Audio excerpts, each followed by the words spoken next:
Bonjour et bienvenue dans la séquence portrait de ton émission quotidienne.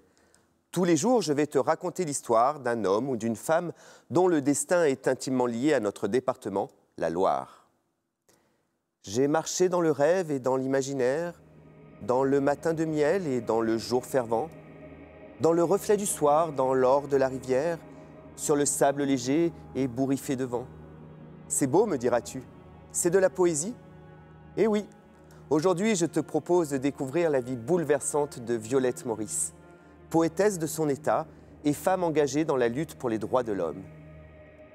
Violette est née à Saint-Étienne en 1919 dans une famille d'enseignants. Très tôt, ses parents lui apprirent le respect de l'autre, le pouvoir de la liberté et la force de la parole. Et c'est donc naturellement, alors jeune étudiante de 21 ans, qu'elle s'engage dans la lutte contre l'envahisseur allemand durant la Seconde Guerre mondiale. Comme Dora Rivière, dont je t'ai déjà parlé, elle devient résistante. Avec d'autres personnes, elle crée un réseau clandestin et se lance dans la publication d'un journal interdit. Tu sais, à cette époque, les gens avaient peu accès à l'actualité et la plupart du temps, les informations officielles ne correspondaient pas tout à fait à la réalité. Le rôle des résistants était capital pour que la population soit informée des massacres commis par l'occupant nazi. Durant la guerre, Violette connaît le sort de nombreux résistants. Elle est arrêtée en même temps que son papa et envoyée en déportation.